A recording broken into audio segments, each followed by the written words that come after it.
Pin to men అంటే ప్రతి అడ్డమైన కుక్క వాగిన దానికి I don't want to give any explanation. నేను సొసైటీకో ఆడియన్స్ కో మీకో ఎవరికి ఎక్స్ప్లెనేషన్ ఇవ్వదలుచుకోలేదండి. Please don't mind.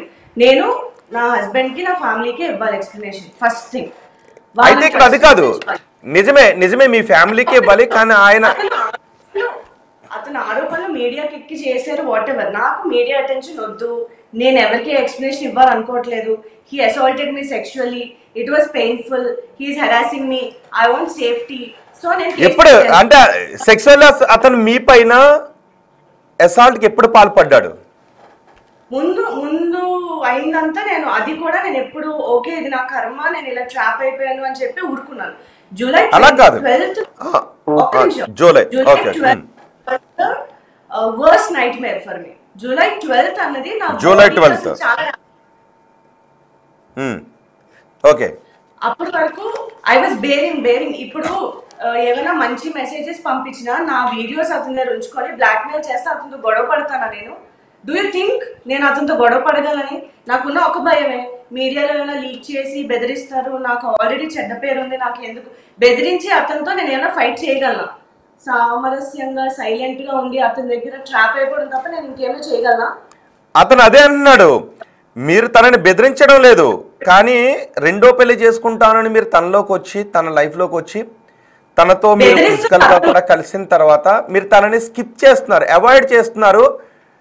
నేను చేసింది తప్పే అవ్వచ్చు, కానీ నేను మోసపోయాను నీ డబ్బులకి, 1,30,00,000 రూపాయలకి అని అతను అంటున్నాడు. ఒక నిమిషం, అతనివి నేను అన్ని చూశాను. నేను అతని వర్షన్ అతన్ని మాట్లాడేది ఎక్స్ప్లెనేషన్ ఇవ్వడానికి రాలేదు.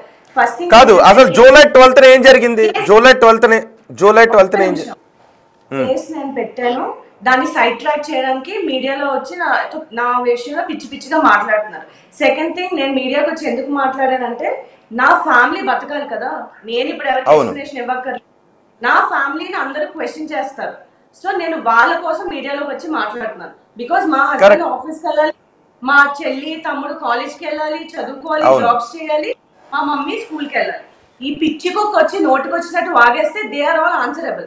ఇది కాకుండా ఎక్స్ట్రా ఏంటంటే 2 years గా నేను భరిస్తుంది సరిపోదు, మా ఫ్యామిలీ రిలేటివ్స్ కానీ వేరే ఫ్రెండ్స్ కానీ ఒకటి సరిపోదా ఇంకొకటి కూడా అన్నట్టు ఇవన్నీ మళ్ళీ కాదు.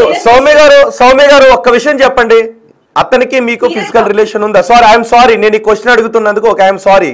అతనికి మీకు ఫిజికల్ రిలేషన్ ఉందా?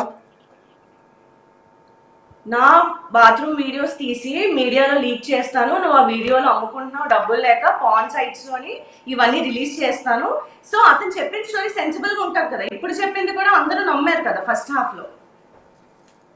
డబ్బులు లేక పాన్ వీడియోస్ అదే ఏంటి బాత్రూమ్ క్లిప్పింగ్స్ అవి అమ్ముకొని డబ్బులు అని చేస్తుంది అని చెప్పి మీడియాలో లీక్ చేస్తా అని చెప్పారు. That's not sensible. నాకు భయం లేదా?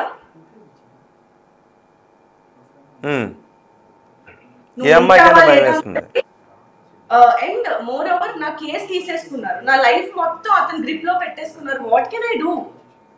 నేను అదే అంటే మీ లైఫ్ ని అతని గ్రిప్ లో ఎలా పెట్టుకున్నాడు? చూడండి, మా ఫ్రెండ్స్ ని కట్ చేసేసారు, కేసు అతని చేతిలోకి తీసుకున్నారు. ఫైనాన్షియల్లీ నేను రాజేష్ సార్ దగ్గర జాబ్ చేస్తున్నానని అది కూడా కట్ చేస్తారు. ఇలా ఇవన్నీ చేసింది చాలక ఫిజికల్లీ అబ్యూస్ చేస్తున్నా నేను సైలెంట్ గా భరించాను. బట్ జూలై 12th నాతో యాక్చువల్లీ చాలా వర్స్ట్ గా అసాల్ట్ చేశారు. అప్పటి వరకు బేర్ చేశారు, అప్పటి నుంచి అవ్వలేదు కాబట్టి this all started. And more over I want to give one clarity, advocate డబ్బులు తీసుకుంది అతని దగ్గర తీసుకుంటే అతనికి సపోర్ట్ చేయాలి కదా, నాకెందుకు చేస్తున్నారు? సౌమ్య గారు, నేను ఆ పాయింట్ దగ్గరకు వస్తాను, నాకు ఒక్క విషయం క్లారిటీ కావాలి. జూలై 12th మీరు ఎక్కడున్నారు? July 12th Hyderabad దస్పల్. సో ఆ హైదరాబాద్ దస్పల్లాలోనే మీరు అంటున్నట్టు ఆ రోజు అతను మీపై సెక్సువల్ అసాల్ట్కి పాల్పడ్డాడు, రైట్? సో మిమ్మల్ని బెదిరించి మీరు అంటున్నట్టు, రైట్?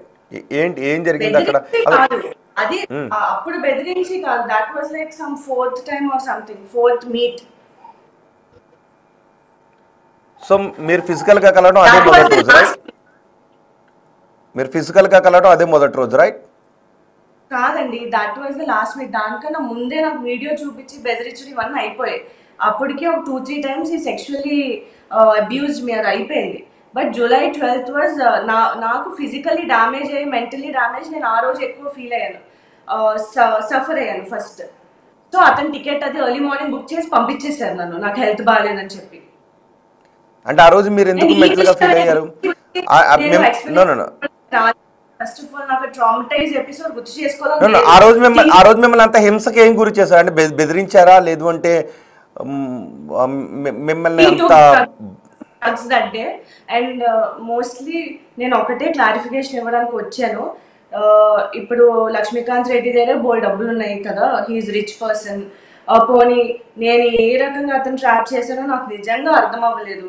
ట్రాప్ చేసేదనేది ఇప్పుడు ఎందుకు ఆపేస్తాను? ఇంకా ఇంకా మంచిగా ఉంటే డబ్బులు వస్తాయి కదా నాకు ఏం అవసరం పట్టింది? Is like unbearable. And advocate కి డబ్బులు ఇచ్చాను అతను చెప్తున్నారు కదా, అతను డబ్బులు ఇస్తే నాకెందుకు హెల్ప్ చేస్తారు? పోనీ అనుకుందాం ట్రాప్ చేసి ఏదో చేసి నా దగ్గర పోనీ 1.5 ఉంది అనుకుందాం, ఆ 1.5 కోసం నాకు హెల్ప్ చేస్తారా? 40 crores 50 crores 60 crores లక్ష్మీకాంత్కి హెల్ప్ చేస్తారా? కరెక్టే నేను అనేది. మీరు అదే మిమ్మల్ని లక్ష్మీకాంత్ మోసం. మోర్ ఓవర్ మీరు జడ్జ్ కాదు, మీడియా ఇస్ నాట్ కోర్ట్. నేను ఎవరిని నేను జడ్జి కాదు.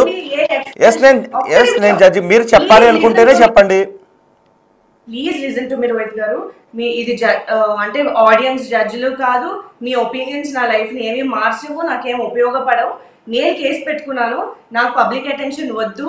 This is very private matter, నా పర్సనల్ మ్యాటర్. నేను కోర్టులో డీల్ చేసుకుందాం అనుకున్నాను. Because that bastard should get punishment for what he did with me. ఇక్కడ నిజంగా కల్ప్రిట్ ఎవరో వాళ్ళు ఖచ్చితంగా శిక్షింపబడాలి.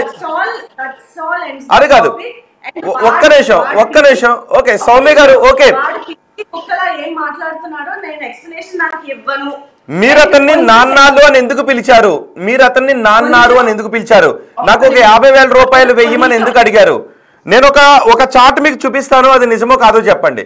మీరు నాన్నారు గోల్డ్ చాలా బాగుంది, ఇక్కడ ఒక 50,000 రూపాయలు వెయ్యి ఆర్నమెంట్ కొనుక్కుంటాను అని మీరు అడిగారా లేదా? ఈ చార్ట్లో ఉన్నదే అవునా కాదా? మీరు పెట్టిందా కాదా? ఒక చార్ట్ మీకు పంపిస్తాను, దాన్ని మీరు పెట్టిందా కాదా అని చెప్పగలుగుతారా? సౌమ్య గారు,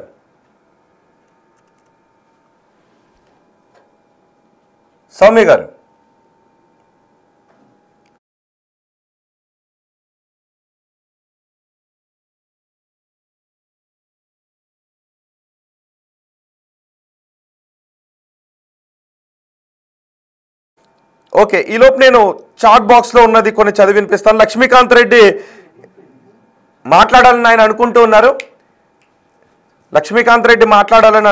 కానీ నేను ఆయన కాల్ తీసుకోలేదు, ఎందుకంటే సౌమ్య ఆయనతో మాట్లాడాలని అనుకోవట్లేదు. కాబట్టి ఇదిగో ఒక చార్ట్ మీకు చూపిస్తూ ఉన్నాం. ఈ చార్ట్ లక్ష్మీకాంత్ సౌమ్య మధ్య జరిగిన చార్ట్గా చెప్తున్నారు. సో ఈ చార్ట్లో ఏముంది అంటే, మదర్ ప్రామిస్ చేసుకుందాము, నాకు ఇంకా ఎవరు వద్దు, మీరు నన్ను బలరాం రాధా గారు, నేను బలరాం రాధా గారు అంటే ఎవరు తెలియదు. నిజమేనా అని అడిగింది లక్ష్మీకాంత్. మీరు వచ్చాక నా లైఫ్ మొత్తం మార్చారు అని ఈ చార్ట్. మరి సౌమ్య గారు ఈ చార్ట్ గురించి ఒకసారి చెప్పండి. అంటే ఆయన ఏమంటాడంటే, వలపు వల నాపై విసిరారు అని లక్ష్మీకాంత్ అంటాడు. లేదు నేను సెక్సువల్ అసాల్ట్కి గురయ్యాను అని సౌమ్య అంటారు. సౌమ్య గారు, ఎస్ అఫ్ కోర్స్ నేను జడ్జిని కాదు, నేను ఇక్కడ జడ్జ్ చేయడానికి రాలేదు, తీర్పు చెప్పడానికి రాలేదు, బట్ వాస్తవం ఏంటో తెలుసుకోవడానికి వచ్చాను. ఆయన ఏమంటున్నాడంటే, అందచందాలను చూపించి నా మనసును కొల్లగొట్టి నన్ను డిస్టర్బ్ చేసి నా లైఫ్లోకి వచ్చారు మీరు అని ఆయన అంటున్నాడు. లేదు ఆయనే నా జీవితంలోకి వచ్చి నా లైఫ్ని డిస్టర్బ్ చేశారని మీరు అంటున్నారు. నిజానికి పెళ్ళిళ్ళు అయిన తర్వాత ఎవరి లైఫ్ వాళ్ళు లీడ్ చేస్తేనే సంసారాలు బాగుంటాయి. ఇంకొకరి లైఫ్లోకి ఎవరి లైఫ్లోకి ఇంకొకరు వెళ్ళినా ఆ సంసారాలు దెబ్బతింటూ ఉంటాయి. ఓకే ఒకసారి పీసీఆర్ కాల్ కనెక్ట్ చేయండి. సౌమ్య గారు ఈ చార్ట్ సౌమ్యకు లక్ష్మీకాంత్ రెడ్డికి మధ్య జరిగిన చార్ట్. సో ఈ చార్ట్ గురించి ఒకసారి సౌమ్య గారు ఏం చెప్తారో చూద్దాం. సౌమ్య గారు లిఫ్ట్ చేయట్లేదు. సౌమ్య గారు